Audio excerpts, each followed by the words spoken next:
Shalom, selamat pagi Bapak Ibu Saudara dikasih Tuhan. Dimanapun Bapak Ibu berada saat ini, saya berharap kita semua dalam keadaan yang baik, dalam penyertaan Tuhan.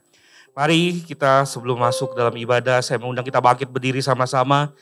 Kita mengambil waktu teduh sejenak di hadapan Tuhan. Mari kita tenangkan hati kita, tenangkan pikiran kita siapkan diri kita untuk masuk dalam hadirat Tuhan.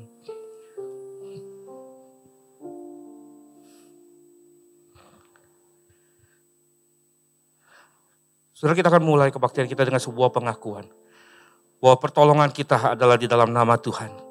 Allah yang menciptakan langit dan bumi. Allah yang kasih setianya kekal selama-lamanya. Allah yang tidak pernah meninggalkan pekerjaan tangannya.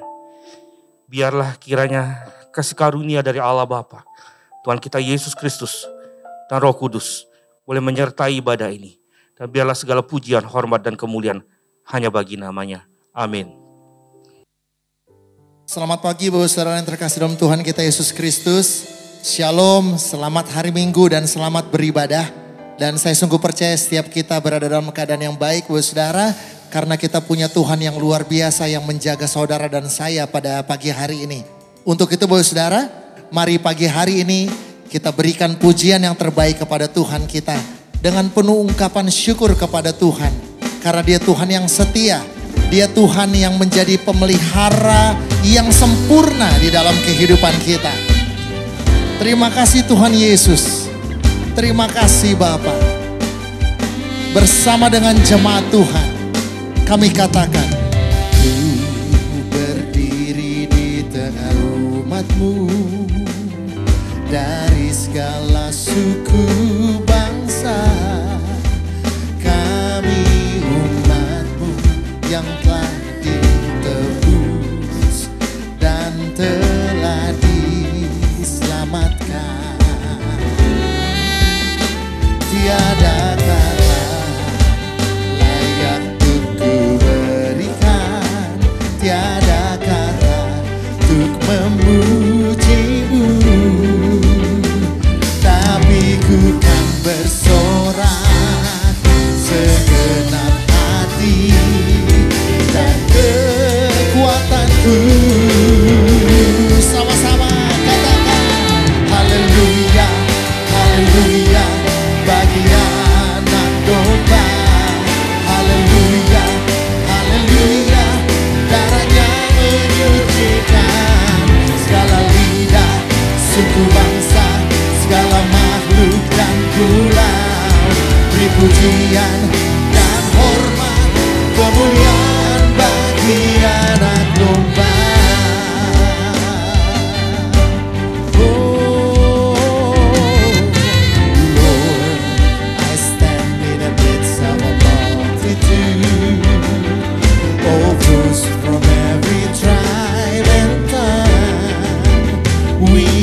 Yesus, hanya Engkau, Engkau Allah di hidupku. Tiada yang lain, tiada yang lain, hanya Engkau Tuhan selamanya. Kau tetap Allah walau dunia semua bergoncang dan bergoyangkan. Kau tetap Allah. Mari dengan segenap hatimu katakan, di sebelah Engkau Yesus, hanya Engkau Allah hidupku Tuhan. Tiada yang lain, hanya Engkau Tuhan selamanya. Kau tetap Allah walau dunia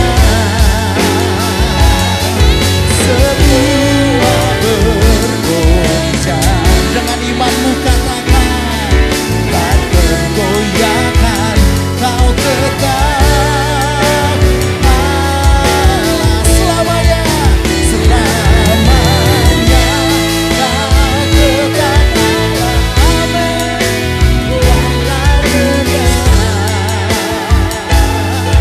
semua bergoncang, tak bergoyangkan. Kau tetap Allah, Kau tetap Allah, Kau tetap Allah, Kau tetap Allah, Kau tetap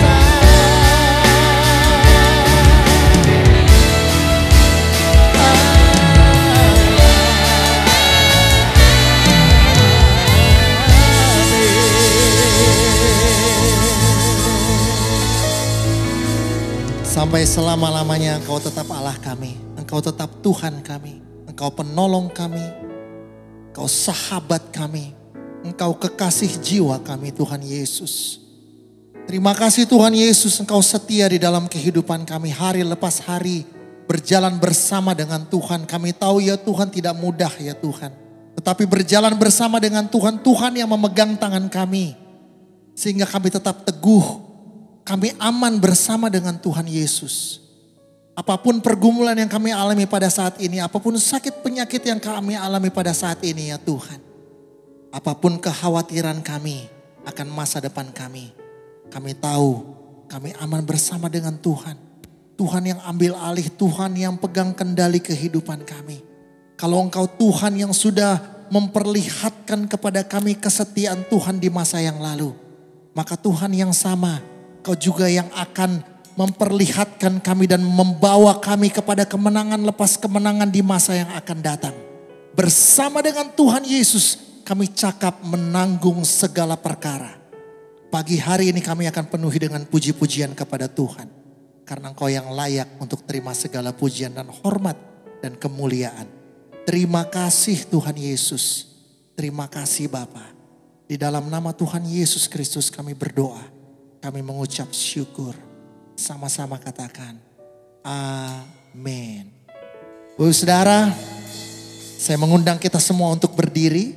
Dan sama-sama kita perkatakan iman kita dalam pengakuan iman rasuli. Sama-sama kita katakan, aku percaya kepada Allah, Bapa yang maha kuasa, Khalik langit dan bumi. Dan kepada Yesus Kristus anak yang tunggal Tuhan kita. Yang dikandung dari Roh Kudus. Lahir dari anak darah Maria. Yang menderita sengsara di bawah pemerintahan Pontius Pilatus. Disalibkan, mati dan dikuburkan. Turun ke dalam kerajaan maut.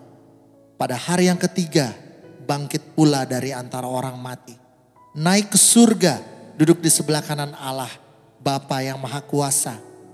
Dan dari sana ia akan datang untuk menghakimi orang yang hidup dan yang mati. Aku percaya kepada Roh Kudus, gereja yang kudus dan am, persekutuan orang kudus, pengampunan dosa, kebangkitan tubuh, dan hidup yang kekal. Amin.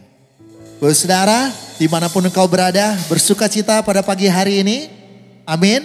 Mari kita tularkan sukacita kita pagi hari ini kepada keluarga, saudara di sekitar kita, saudara sebelah kiri kanan kita. Kepada anak kita, kepada orang tua kita, saudara. Dan sambil kita katakan kepada mereka kalau Tuhan Yesus Allah yang perkasa. Katakan kepada mereka, jangan takut. Sebab Allah kita dahsyat. Dia lebih dahsyat daripada segala masalah, segala problema di dalam kehidupan kita. Mari saudara, dengan imanmu kita tepuk tangan sama-sama. Dengan sukacita saudara. Mari sama-sama katakan. Dari utara ke selatan, terdengar pujian bagi Allah. Dari barat sampai ke timur, nama Yesus disanjung tinggi.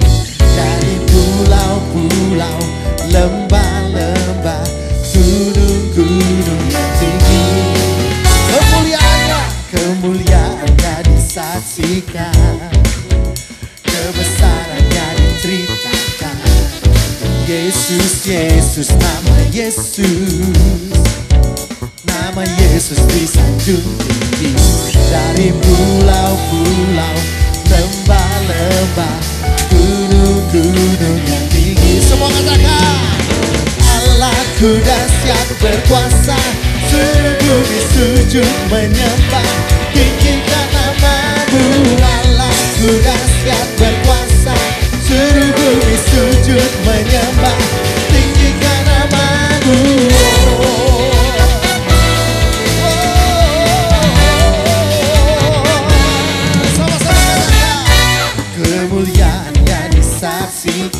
Kebesarannya diceritakan. Amin. Yesus, Yesus, nama Yesus, nama Yesus. Dari pulau-pulau, lembah-lembah, gunung-gunung yang tinggi. Dengan imanmu katakan, Allahku dahsyat berkuasa, seluruh bumi sujud menyembah, tinggikan nama-Mu. Allahku dahsyat berkuasa, seluruh bumi sujud menyembah, tinggikan nama-Mu.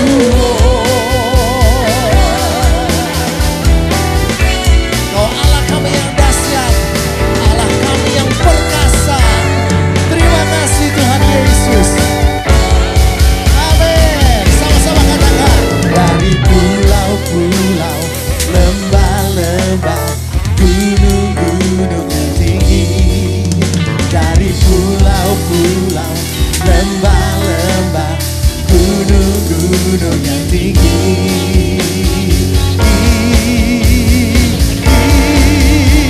Mari semuanya.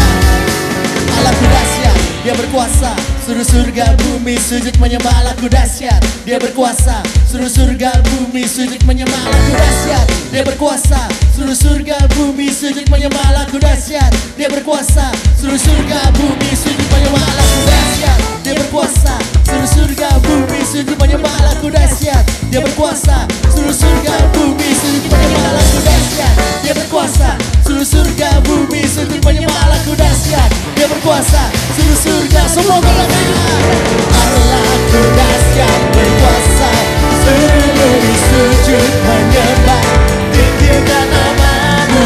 Allahku dahsyat berkuasa, seluruh bumi sujud menyembah, tinggikan nama-Mu. Tinggikan nama-Mu. Tinggikan nama-Mu. Allahku dahsyat.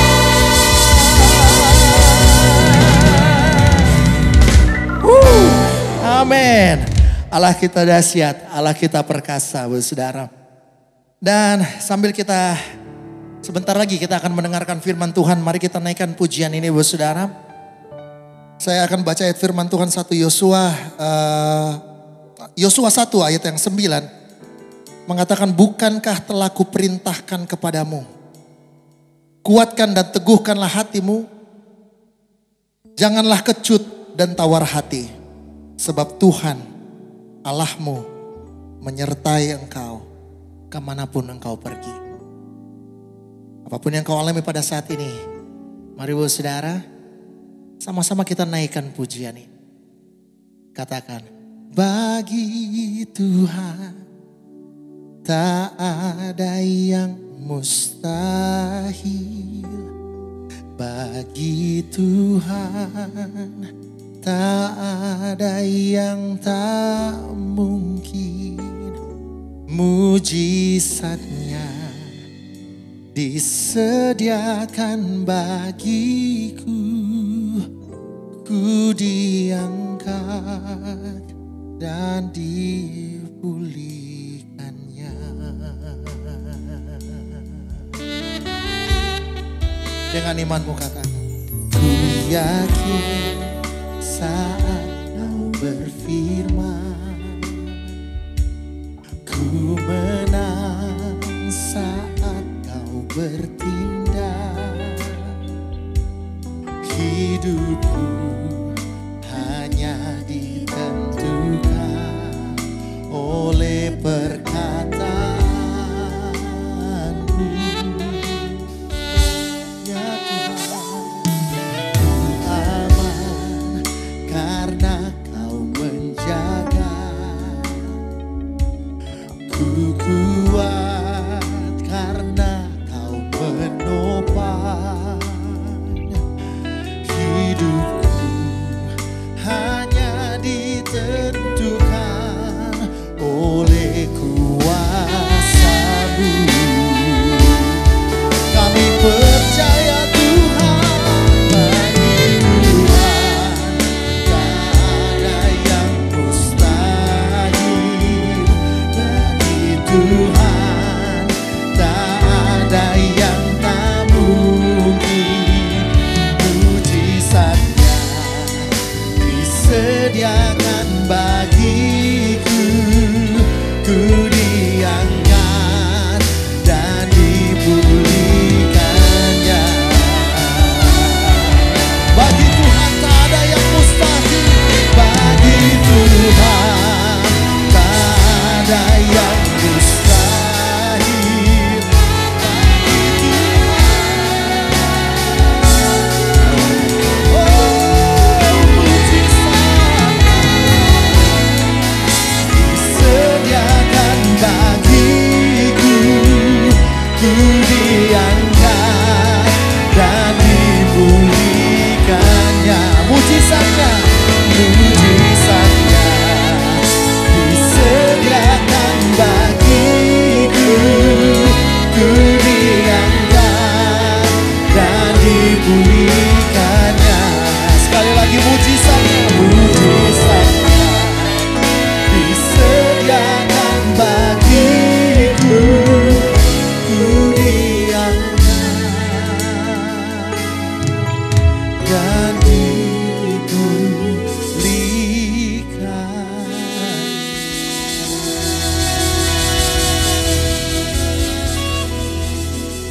Sama-sama katakan amin.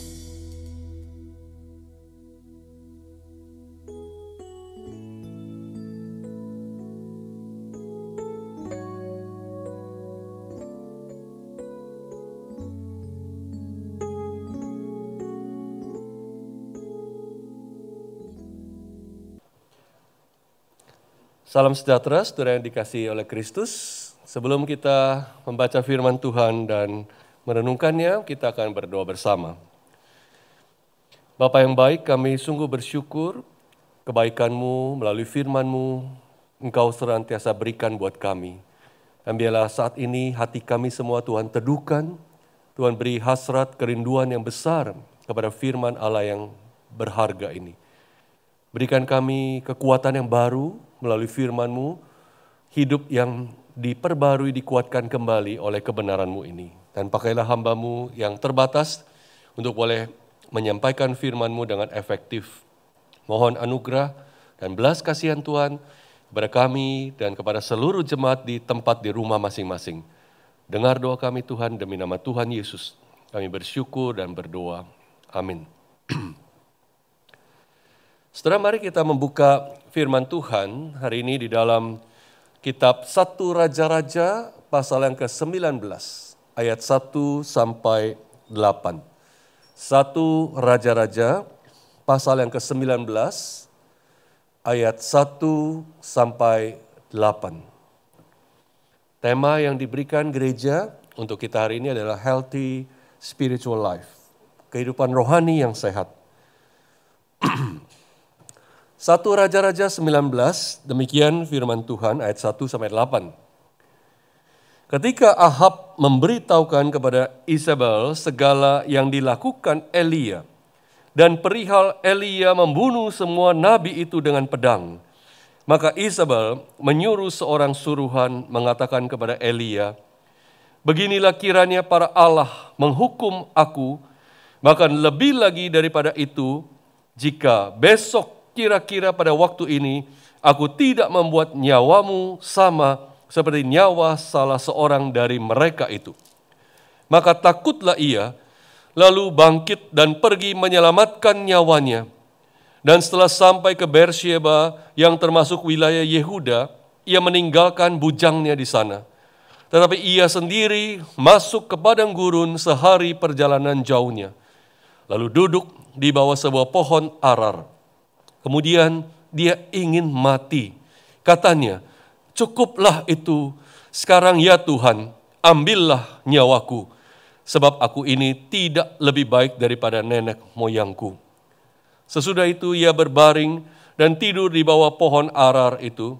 Tetapi tiba-tiba seorang malaikat menyentuh dia serta berkata kepadanya, bangunlah, makanlah. Ketika ia melihat sekitarnya, maka pada sebelah kepalanya ada roti bakar dan sebuah kendi berisi air. Lalu ia makan dan minum, kemudian berbaring pula.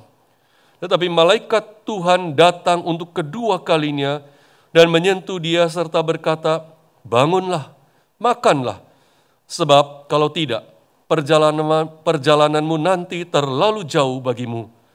Maka bangunlah ia, lalu makan dan minum, dan oleh kekuatan makanan itu, ia berjalan 40 hari, 40 malam lamanya, sampai ke gunung Allah, gunung Horeb. Saudara yang kekasih, di dalam kondisi pandemi saat seperti ini, menjaga kesehatan jasmani kita sangatlah penting. Kita sangat mempunyai concern kepada kesehatan sekarang, bukan? Senantiasa kita saling mengingatkan sesama kita, jaga ya protokol kesehatan, laksanakan 3M, ya sekarang sudah berkembang sampai 5M, bahkan 6M. M yang ke-6, menghindari makan bersama. Kita saling mengingatkan selalu, dan bahkan dalam pesan-pesan kita kalau kita kirim teks WA atau apapun kita bilang apa, salam sehat selalu, ya, stay safe, stay healthy. Ya, jadi kata sehat itu sekarang tiba-tiba menjadi begitu penting dan begitu menjadi concern kita. Nah, saudara, kalau memang kesehatan jasmani tubuh kita itu begitu penting, bagaimana dengan kesehatan rohani kita? Apakah kita mempunyai concern yang sama terhadap kesehatan rohani kita seperti kita begitu memperhatikan kesehatan jasmani kita? Saya sedih sekali saudara mendengar banyak teman-teman gembala saya yang mengatakan di masa pandemi seperti ini begitu banyak jemaatnya yang lesu secara rohani, yang bahkan terpuruk secara rohani, tawar hati dan mengalami berbagai krisis dalam hidup mereka. Maka saudara, kita melihat kesehatan rohani adalah sesuatu yang begitu serius juga seharusnya kita perhatikan. Memang saudara, kesehatan jasmani itu ups and down, ada waktunya kita sehat tapi ada waktunya lemah. Demikian juga dengan kesehatan rohani. Tidak selalu kerohanian kita berkobar-kobar, tidak selalu kita menjadi orang Kristen yang penuh semangat, penuh sukacita, penuh gairah di dalam melayani Tuhan. Ada kalanya di dalam kerohanian kita, bahkan sebagai orang Kristen yang paling berkobar-kobar, sebagai orang Kristen yang paling rajin dan setia melayani, kita pun bisa ada di dalam masa kelesuan atau kekeringan rohani. Saya katakan ini adalah pengalaman umum setiap orang percaya, saudara. Tidak ada yang terkecuali. Bahkan apa yang kita baca dalam perikop kita hari ini dari Nabi Elia memperlihatkan bahkan seorang nabi yang begitu luar biasa pun, yang Tuhan juga pakai begitu heran, bisa mengalami satu keterpurukan dan krisis dalam kerohanian. Saudara, siapa Nabi Elia itu? Kalau kita melihat dia bisa digolongkan sebagai salah satu dari spiritual giant, salah satu raksasa rohani yang tercatat di dalam perjanjian lama. Saudara, kita melihat Elia adalah seorang yang sungguh-sungguh berani di dalam melaksanakan perintah Tuhan, tugas yang daripada Allah. Kalau kita melihat dari pasal 17, bagaimana dia datang dengan beraninya kepada Raja Ahab, Raja Israel, yang telah menjerumuskan Israel ke dalam penyembahan berhala. Elia datang membawa penghukuman, berita penghukuman daripada Allah. Kalau kita lihat di pasal 17 ayat 1, bagaimana Elia dengan berani, dia berkata kepada Raja Ahab, demi Tuhan yang hidup, Allah Israel, yang kulayani, sesungguhnya tidak akan ada embun atau hujan pada tahun-tahun ini, kecuali kalau ku katakan. Elia dengan tanpa ragu-ragu mengumumkan penghakiman daripada Allah, yaitu bencana kekeringan tanpa hujan kepada Raja Ahab. Dan di dalam pertemuan berikutnya, kalau kita lihat di pasal 18, ayat 18, dengan berani sekali lagi, Elia berkata kepada Raja Ahab, bukan aku yang mencelakakan Israel, melainkan engkau ini dan kaum keluargamu. Sebab kamu telah meninggalkan perintah-perintah Tuhan dan engkau ini telah mengikuti para Baal. Saya bayangkan betapa beraninya Elia. Dia datang kepada seorang raja Israel yang kalau saja dia mau membunuh Elia itu gampang saja. Kalau saja raja marah dan dia memerintahkan Elia dihukum mati, dalam sekejap Elia akan mati. Tapi Elia mengambil risiko itu. Elia melaksanakan perintah Tuhan, datang kepada Raja Israel, umumkan penghakiman. Dan dengan beraninya Elia menghadap Ahab dan seolah-olah berkata, you are the troublemaker, kamulah sumber masalah di Israel ini. Di sini kita melihat seorang nabi, seorang hamba Tuhan yang punya boldness, keberanian di dalam melaksanakan perintah Tuhan, melayani Tuhan dengan setia. Dan Elia juga sudah memperlihatkan bahwa dia punya iman, dia punya kepercayaan yang luar biasa kepada Tuhan Allah Israel. Kita melihat dalam 1 Raja-Raja 18, satu cerita yang kita sudah familiar bukan, bagaimana Elia seorang diri. Dia menantang nabi-nabi penyembah berhala untuk membuktikan Tuhan mana yang adalah Allah sejati. Tuhan mana adalah Allah yang hidup. Dan dia seorang diri menantang 450 nabi Baal plus 400 nabi Asyera. Total satu orang lawan 850 nabi palsu.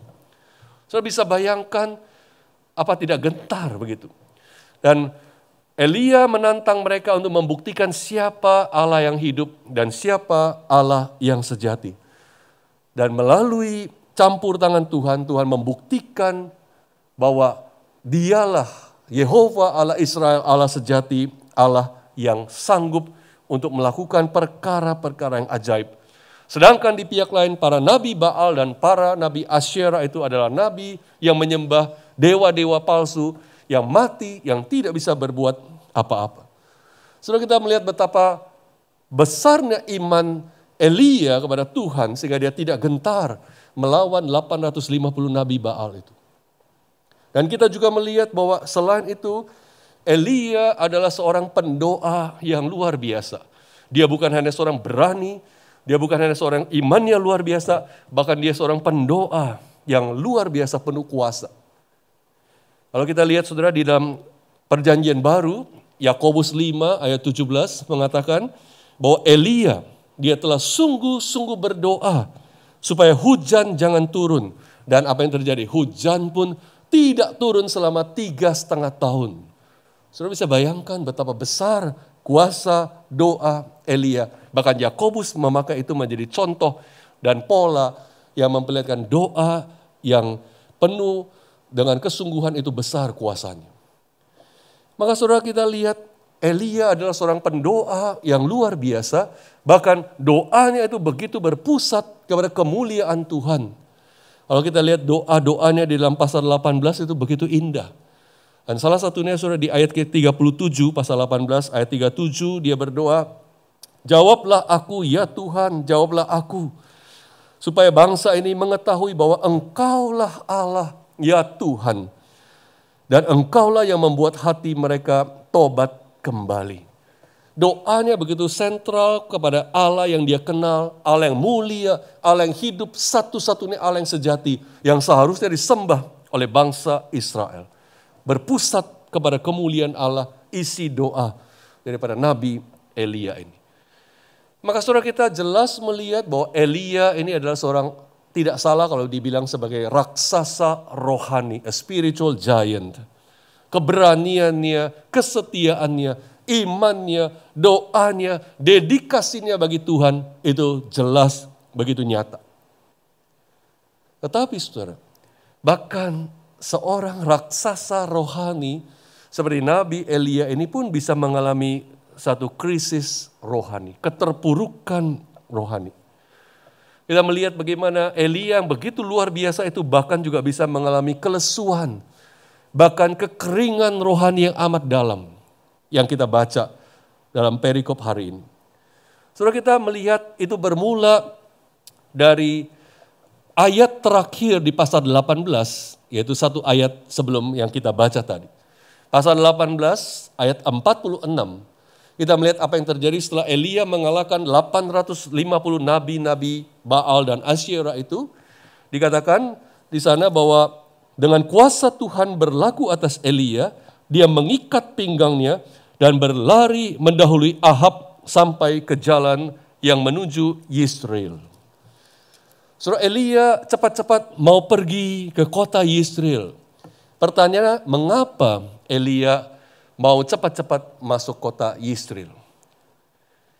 Karena disitulah saudara kota Yisrael itu menjadi pusat pemerintahan Raja Ahab. Disitulah terdapat istana Ahab dan Ahab bertahta di situ melaksanakan semua pemerintahannya. Dan Elia masuk ke Yisrael, dia punya pikiran ada dua hal yang mungkin terjadi. Kalau bukan yang pertama Raja Ahab dan istrinya Izabel bertobat setelah melihat nabi-nabi mereka dikalahkan, maka kemungkinan kedua rakyat Israel yang juga sudah melihat semuanya pasti akan menggulingkan raja yang jahat ini. Maka Nabi Elia dengan penuh keyakinan, penuh rasa kemenangan, dan dia berpikir semua akan berubah.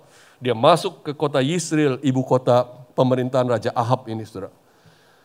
Tetapi saudara, ternyata apa yang dipikirkan Elia itu salah sama sekali. Dugaan Elia itu sama sekali tidak terjadi. Yang pertama kita lihat Raja Ahab dan istrinya Izabel sama sekali tidak tersentuh, tidak bertobat. Mereka tetap jahat, keras hati.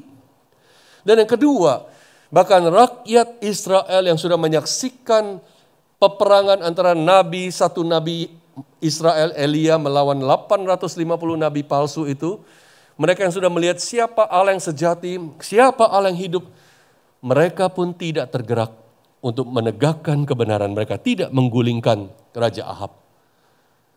Sesungguhnya kita melihat inilah kondisi kejatuhan rohani yang amat dalam di tengah-tengah bangsa Israel. Bahkan setelah Allah membuktikan dirinya, bahkan setelah Allah menyaksikan bahwa dialah satu-satunya Allah yang ajaib, yang hidup, yang seharusnya disembah. Dan Baal, Asyera, semuanya adalah kekosongan. Setelah semua itu ditunjukkan, bahkan raja maupun rakyat tidak ada yang bertobat. Tidak ada yang berbalik kepada Allah secara jelas. Dan Ahab tetap jahat. Bahkan apa yang kita lihat di dalam pasal 19 ini, sebaliknya, istri Raja Ahab Izabel melancarkan ancaman serius kepada Nabi Elia yang didasari dendam membara. Karena nabi-nabi yang Elia telah kalahkan dan bunuh itu di Gunung Karmel, semuanya adalah yang direkrut oleh Isabel dan mereka milik Isabel. Maka saudara kita lihat Ratu Isabel mengancam Elia di pasal yang kedua, pasal 19. Beginilah kiranya para Allah menghukum aku. Bahkan lebih lagi daripada itu, jika besok kira-kira pada waktu ini aku tidak membuat nyawamu sama seperti nyawa salah satu dari mereka. Saudara, ini adalah ancaman yang gak main-main. Elia sedang dikejar untuk mau dibunuh oleh Isabel. Maka saudara, disinilah kita melihat tiba-tiba Elia kaget dan dia tidak menduga. Dia tadinya mau masuk ke kota Yisrael dengan penuh keyakinan akan kemenangan. Yang dia lihat bukannya perubahan, bukannya pertobatan. Sebaliknya ancaman. Dan dikatakan di ayat yang ketiga, maka takutlah ia. Dia begitu takut dan dia ciut dan dia lari untuk bersembunyi. Maka saudara, kalau kita melihat apa yang terjadi dari pasal 17, 18 masuk ke dalam pasal 19 ini adalah satu turning point, satu titik balik yang ironis sekali. Kenapa saudara? Elia yang kita lihat di dalam pasal 19 ini bukan seperti Elia yang kita lihat di pasal-pasal sebelumnya. Elia dalam pasal 19 ini bukan Elia yang berani, melainkan Elia yang ciut ketakutan. Elia yang kita lihat di sini bukan Elia yang beriman, tapi Elia yang kehilangan pegangan. Elia yang kita lihat di sini bukan lagi Elia yang berdoa dengan penuh kuasa, minta petunjuk dan pertolongan Tuhan. Tapi Elia yang memutuskan untuk dirinya sendiri apa yang terbaik, yaitu lari, kabur. Dia tidak lagi berdoa minta petunjuk Tuhan. Kalau kita lihat dalam pasal 17 dan 18, saudara, berkali-kali Tuhan muncul di hadapan Elia dan memberikan instruksi apa yang harus Elia lakukan. Semua yang Elia lakukan mengikuti petunjuk Tuhan. Tapi di pasal 19 ini saudara, sama sekali Elia tidak menunggu lagi Allah datang dan memberikan dia petunjuk. Kalau di pasal-pasal sebelumnya Elia mau pergi kemana, mau lakukan apa semua petunjuk Tuhan. Tapi di sini dia lakukan berdasarkan pikirannya sendiri, impulsnya sendiri. Lari, sembunyi, karena nyawanya terancam. Maka saudara, disinilah kita melihat betapa Elia tiba-tiba dari satu pribadi nabi yang luar biasa, raksasa rohani, berubah menjadi seorang yang begitu terpuruk, begitu ciut, dan memutuskan untuk lari. Bahkan saudara, kalau kita lihat dalam pelariannya ini ke Beersheba, yang biasanya jalan kaki 6 hari itu, terjadi satu penurunan di dalam semangatnya. Kalau tadinya dikatakan di ayat yang ketiga, dibilang apa? Dia bangkit lalu pergi menyelamatkan nyawanya. Dia masih sayang nyawanya, dia mau menyelamatkan nyawanya. Tapi sampai ayat keempat dia bilang apa? Kemudian dia ingin mati. Dia katakan, cukuplah itu, sekarang ya Tuhan, ambillah nyawaku. Sebab aku tidak lebih baik dari nenek moyangku. Saudara, kita melihat dari yang tadinya masih mau menyelamatkan nyawanya, akhirnya mau menyerahkan nyawanya. Udah putus asa. Udah gak tahu lagi mau mengapain, ini sudah tidak ada harapan seolah-olah. Cukuplah, ambillah nyawaku, kata Elia. Maka saudara, kita melihat Elia berada di dalam satu keterpurukan, satu krisis kelesuan rohani yang begitu dalam. Jelas, it is not well with my soul, kata Elia. Elia sedang tidak baik-baik saja. Saudara, apa yang merupakan akar masalah dari Elia ini? Sehingga dia bisa terpuruk dalam spiritualitasnya, dalam kerohaniannya ini. Satu hal yang pertama sudah yang jelas terlihat, yaitu bahwa Elia lupa berpikir secara teologis.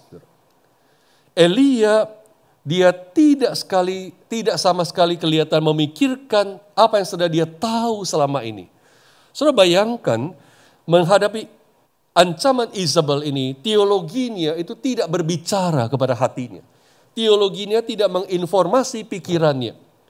Sehingga dia kabur begitu saja seperti orang yang nggak kenal Tuhan.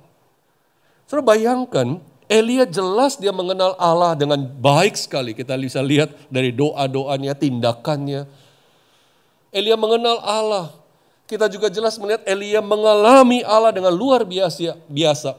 Kita juga dengan jelas Elia sudah mengalami kuasa doa itu seperti apa. Luar biasa.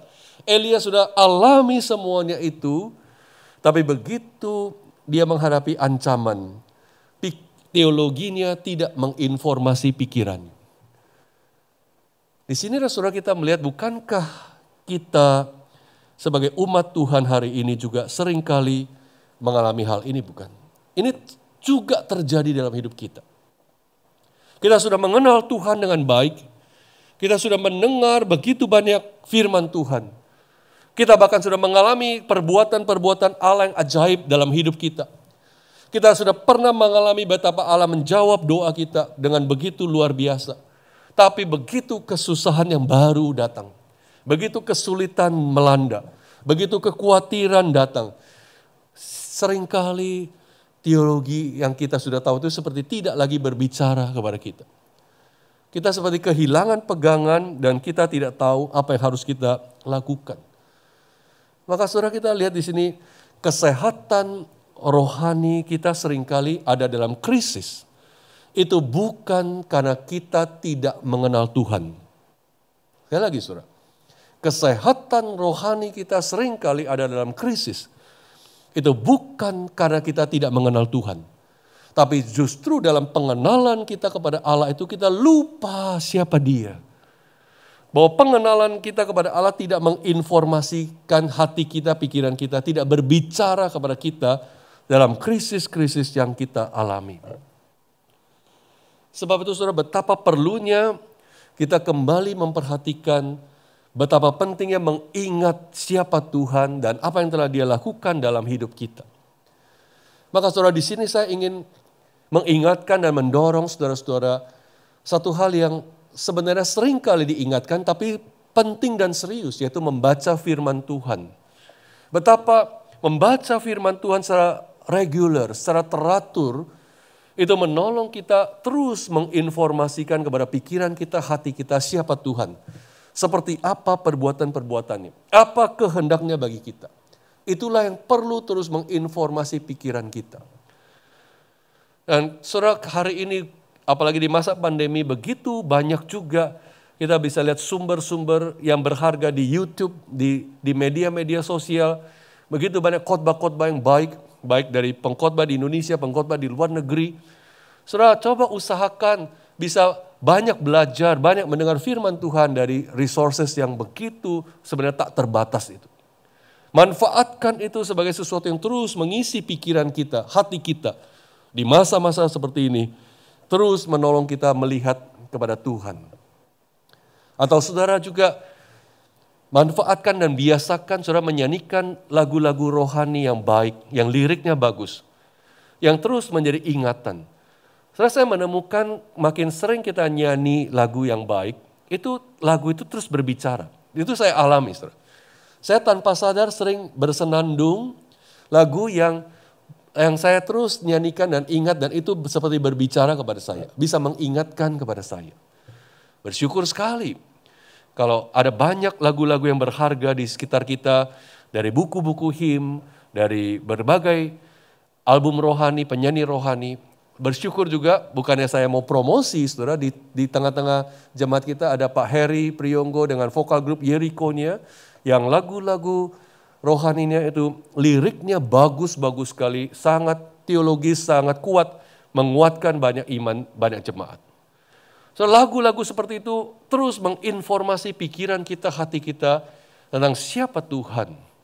Dan itulah yang menjaga kita dari krisis dan kejatuhan rohani kita. Maka saudara, di dalam setiap situasi kita ingat terus supaya pengetahuan kita kepada Allah itu berbicara kepada kita. Hal yang kedua, saudara, yang merupakan masalah Elia dalam krisisnya ini, saya kira kita melihat Elia yang begitu banyak teroccupied pikirannya kepada dirinya sendiri. Elia kelihatan sekali dia berfokus kepada dirinya sendiri dan mengasihani diri. Dan ini menyebabkan dia kecewa dan dia mengalami depresi rohani. Kalau kita melihat dalam pelariannya ini saudara, di pasal 19 ini, Tuhan datang kepada Elia dan tanya, Elia, kamu ngapain di sini? Dan jawaban Elia itu bahkan 2 kali mirip sekali kalau kita lihat di pasal 10 dan ayat 10 dan ayat 14. Ayat 10 dan ayat 14 dia seperti jawabnya begini. Ketika Tuhan tanya ngapain kamu? Dia bilang aku bekerja segiat-giatnya bagi Tuhan Allah semesta alam. Orang Israel sudah meninggalkan engkau, meruntuhkan mezbah-mezbahmu, membunuh nabi-nabimu. Hanya aku seorang diri yang masih hidup dan mereka ingin mencabut nyawaku. Sampai 2 kali Tuhan tanya begitu dan jawabannya sama. Dan saudara bisa lihat ini adalah jawaban yang sangat fokus kepada diri sendiri, self-centered. Aku sudah mati-matian. Aku sudah bekerja giat bagi Tuhan. Aku sudah membela kehormatan nama Tuhan. Yang lain mana? Nggak ada yang peduli. Cuma aku. Dan sekarang aku mau dibunuh. Aku dikejar. Aku terancam nyawanya. Saudara lihat. Elia dia teroccupied dengan dirinya sendiri. Dan dia tidak tahu atau dia lupa. Dan dia tidak sadar bahwa di sekitarnya Tuhan masih menyisakan 7.000 orang yang setia. Kalau kita lihat pasal 19 ayat 18, Allah bilang, aku akan meninggalkan 7.000 orang di Israel, yakni semua orang yang tidak sujud menyembah Baal, yang mulutnya tidak mencium dia. Jadi sebenarnya bukan Elia sendiri yang setia, bukan Elia sendiri yang berjuang menegakkan kehormatan Tuhan. Masih ada orang-orang lain, bahkan cukup banyak 7.000 orang di Israel. Tapi Elia, dia pikir hanya dia sendiri. Dan dia mengasihani diri. Dia seolah-olah protes, Tuhan bagaimana ini, aku sudah mati-matian, aku sudah sungguh-sungguh setia, aku sudah berani melawan Ahab, tetapi aku terancam nyawa, bagaimana ini? Maka saudara disinilah kita melihat satu gejala, jikalau pikiran kita itu dipenuhi dengan tentang diri kita sendiri. Di situ potensi krisis rohani itu terjadi. Jikalau kita terlalu memikirkan diri sendiri tentang baik itu kemuliaan diri, kebesaran diri, atau sebaliknya mengasihani diri sendiri, maka tidak lama kemudian kita akan menemukan bahwa kita masuk di dalam kekeringan rohani. Sebaliknya saudara, jikalau fokus kita kepada kemuliaan Tuhan, kebesaran Tuhan, keagungan Tuhan, apa yang berkenan kepada Dia, apa yang Dia kehendaki, maka saudara, hati kita akan selalu penuh dengan sukacita dan kerinduan untuk melakukan apa yang Dia kehendaki. Jikalau pikiran kita selalu fokus kepada kebesaran Allah, kemuliaan Allah, saya ingin katakan tidak ada celah untuk sombong, dan tidak ada waktu untuk mengasihani diri sendiri. Ini penting. Kenapa akhirnya kita seringkali merasa khawatir, merasa Tuhan tidak baik? Karena seringkali kita terlalu teroccupied pikiran kita dengan diri kita sendiri. Maka saudara, apabila saudara berada dalam krisis rohani, saudara mungkin dalam pergumulan dengan situasi kelesuan, kekeringan rohani, coba periksa hidup kita masing-masing. Apakah belakangan saudara semakin banyak memikirkan tentang diri sendiri, baik itu mungkin kemuliaan diri atau sebaliknya mengasihani diri sendiri? Apakah saudara mulai banyak kekecewaan karena iri hati merasa orang lain lebih beruntung daripada kita? Apakah saudara melihat bahwa Tuhan ternyata lebih baik kepada orang lain daripada kepada saya, dan sehingga kita mencurigai kebaikan Tuhan? Hal-hal seperti ini saudara, ketika kita terobsesi kepada diri sendiri, maka krisis rohani itu bisa melanda. Maka kita belajar untuk mempunyai satu cara pandang yang lebih luas kepada Allah dan kerajaan Allah, dan bukan hanya soal diriku. So, kenapa orang iri hati dan itu menyebabkan satu kekeringan rohani? Karena dia selalu melihat dirinya lebih kurang dibandingkan orang lain. Kurang beruntung, kurang baik, kurang hebat, kurang pintar, kurang dapat, apapun itu. Maka itu kemudian menyebabkan satu perselisihan dan kemarahan, keegoisan, dan segala urusan dosa lain itu seringkali muncul dari iri hati. Surat Yakobus kalau saudara baca, itu banyak bercerita, menulis tentang iri hati itu menjadi pokok masalah dari hidup orang percaya. Karena terobsesi pada diri sendiri. Memang masalah Elia bukan masalah iri hati, tapi intinya ketika kita banyak berfokus kepada kenapa saya, maka masalah itu banyak muncul. Kita perlu kembali mengarahkan pikiran kita dan hati kita kepada Tuhan dan bukan kepada diri kita. Kepada apa yang merupakan concern, kepentingan daripada Allah, kerajaan Allah, kebesaran Allah, kemuliaan Allah, dan bukan tentang saya. Tetapi saudara, di atas segalanya dalam krisis rohani Elia, apa yang lebih penting adalah kita melihat anugerah Allah dinyatakan. Saudara, di sini saya merasa terharu dan bersyukur sekali di dalam keterpurukan Elia, Allah yang berinisiatif membangkitkan Elia, memulihkan Elia dari keterpurukannya. Saudara melihat bagaimana Allah begitu sabar, begitu baik kepada Elia yang bahkan mungkin sedang meragukan dia. Allah datang kepadanya memenuhi kebutuhan jasmaninya dulu. Dia begitu lelah, dia begitu exhausted. Maka Tuhan berikan dia makan sampai 2 kali makan. Ada roti bakar, ada air. Makan dulu, pulihkan dulu kekuatan jasmanimu. Dan kemudian Allah juga begitu baik mau mendengar keluh kesah, curhat daripada Elia. Meskipun itu nadanya mengasihani diri sendiri, Allah sabar, gak apa-apa, dengerin. Tuhan mau mendengar Elia. Dan yang terakhir kita juga melihat bagaimana Tuhan sendiri yang memulihkan Elia dengan memberikan dia misi yang baru. Tuhan masih mau pakai Elia. Masih ada hal yang perlu dikerjakan. Sebenarnya kalau Tuhan mau, dia bisa saja menolak Elia. Ya sudah, kalau hambaku begini, aku bisa pakai yang lain. Gak ada masalah buat Tuhan untuk memakai banyak orang yang Tuhan bisa pakai. Tapi Tuhan berbelas kasihan kepada Elia. Bukan karena tidak ada orang lain yang bisa Tuhan pakai, tapi Tuhan mau pakai Elia. Maka dia pulihkan Elia dan dia begitu sabar, begitu gentle memperlakukan Elia. Saudara, disinilah kita melihat pahlawan sesungguhnya dari kisah ini bukan sang nabi yang hebat ini, melainkan Tuhan semesta alam, Raja Israel. Tuhan sendiri yang membuktikan ternyata dialah Raja Israel yang sejati di tengah-tengah raja-raja yang bobrok. Karena dia sendirilah yang sanggup untuk memperlihatkan kebenarannya, bahkan kasihnya, anugerahnya kepada seorang hamba yang kecil, yang lemah dan sedang terpuruk ini.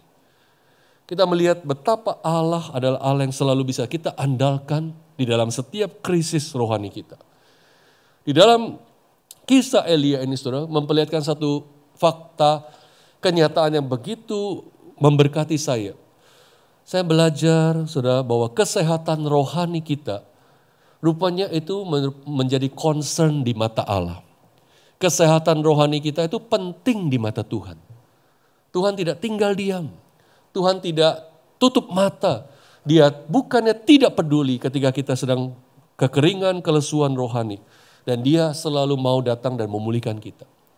Saudara, saya melihat seperti ada kesejajaran antara apa yang Allah lakukan kepada Elia dengan apa yang Yesus lakukan kepada Rasul Petrus setelah Yesus bangkit.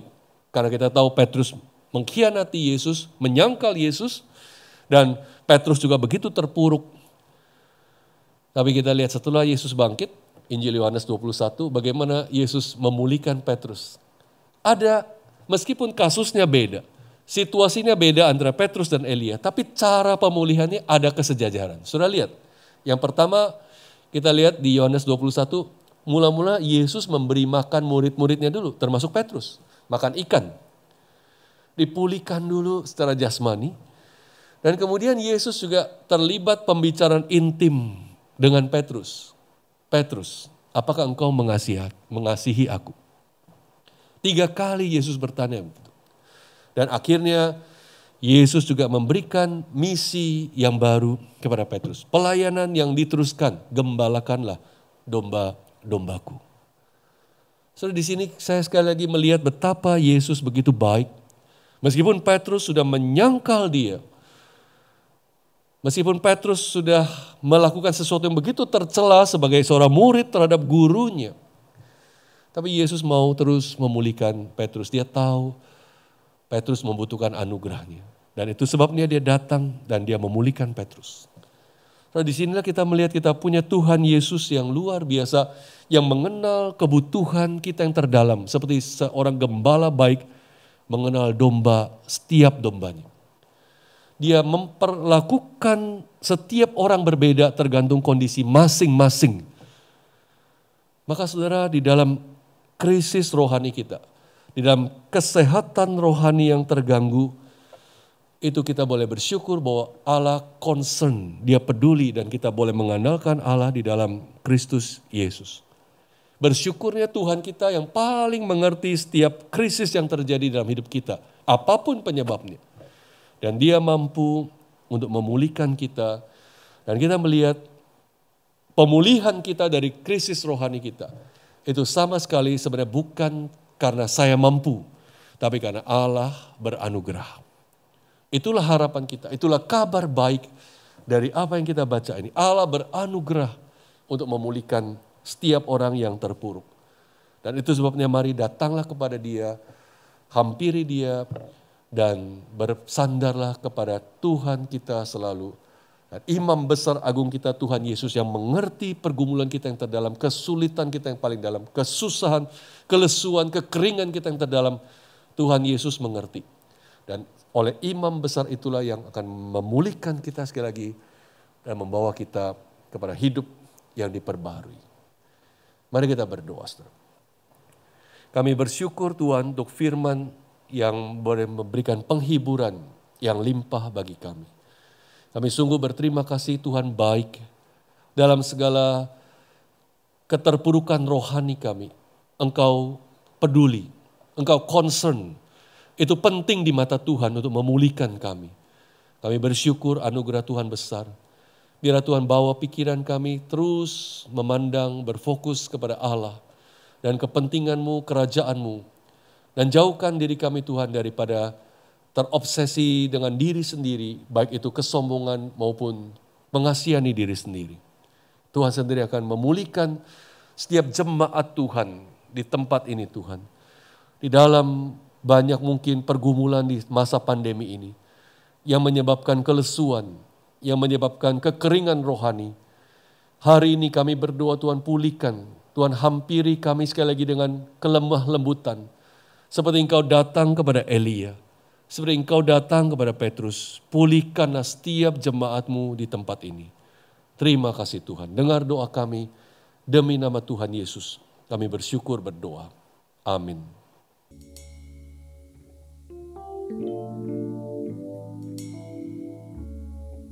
Saya sungguh percaya setiap kita diberkati oleh firman Tuhan pada siang hari ini, Bapak Saudara.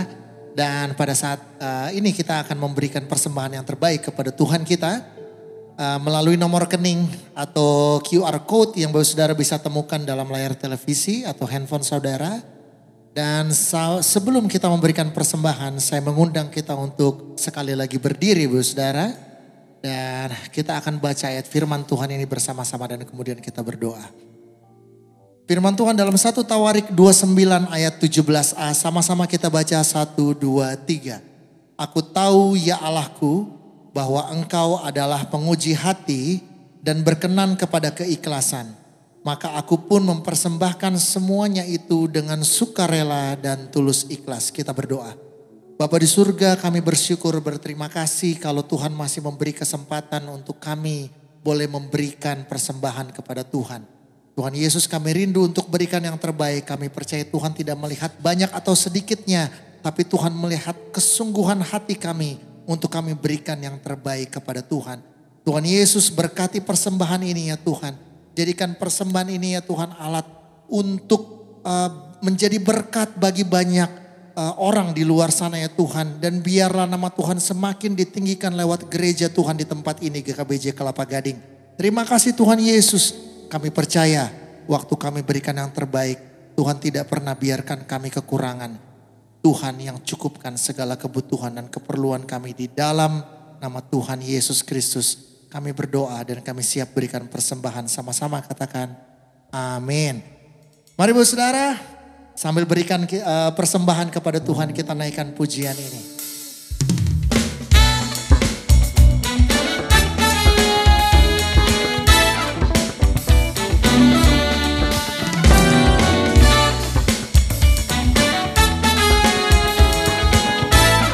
Mari sama-sama Bu Saudara, katakan.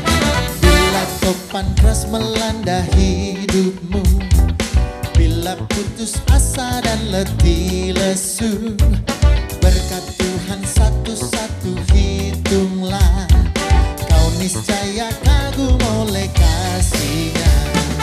Berkat Tuhan mari hitunglah, kau kan kagum oleh kasih-Nya. Berkat Tuhan mari hitunglah, kau niscaya kagum oleh kasih-Nya. Amin. Sama-sama. Adakah beban membuat kau penat? Salib yang kau pikul menekan berat. Hitunglah berkatnya pasti kau lega, dan bernyanyi terus penuh bahagia. Semua. Berkat Tuhan mari hitunglah, kau kan kagum oleh kasih-Nya. Berkat Tuhan mari hitunglah, kau niscaya kagum oleh kasih-Nya. Berkat Tuhan, berkat Tuhan mari hitunglah, kau kan kagum oleh kasih-Nya. Berkat Tuhan mari hitunglah, kau niscaya kagum oleh kasih-Nya. Kau niscaya kagum oleh kasih-Nya. Kau niscaya kagum oleh kasih-Nya.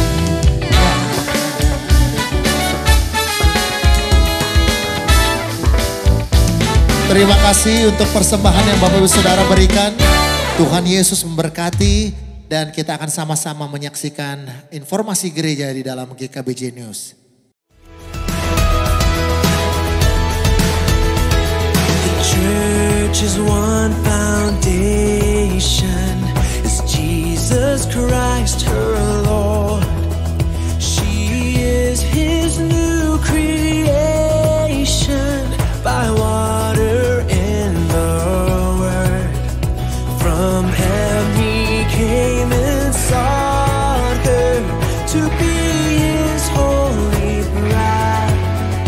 With His own blood He bought her, and for her life He died.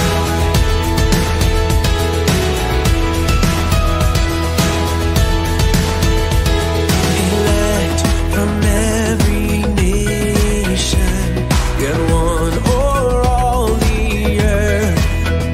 Her charter of salvation, one Lord, one faith, one birth.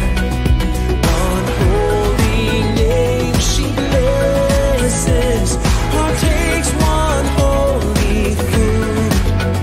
Into one hope she presses, with every grace endued.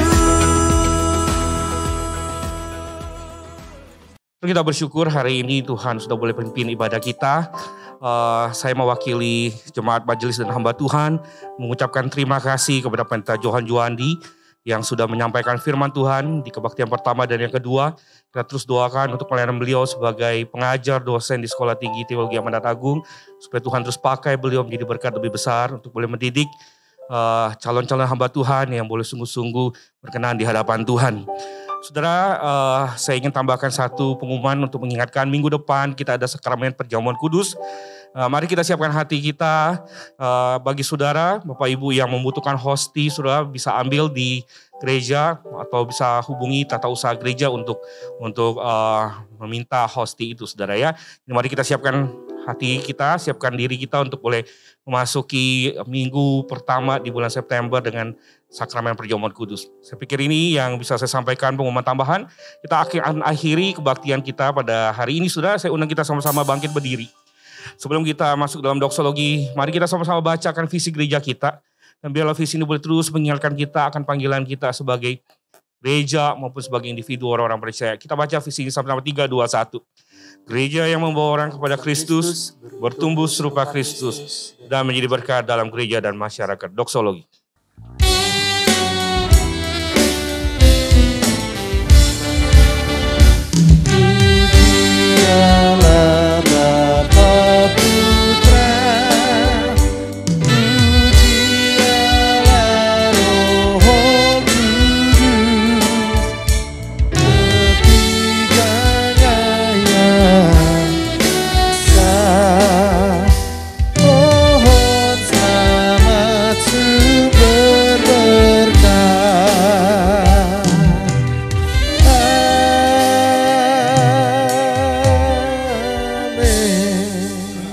Arahkan hatimu dan terimalah berkat dari Tuhan.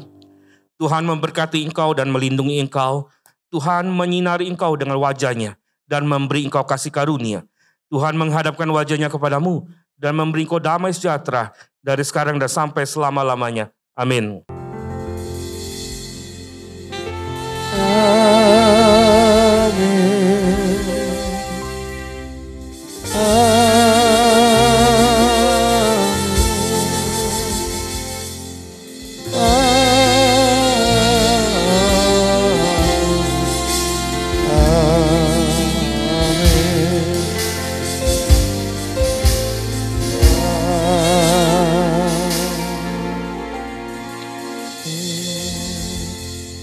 Bapak Ibu silakan duduk, silakan saat teduh, kebaktian selesai. Tuhan Yesus memberkati kita semua.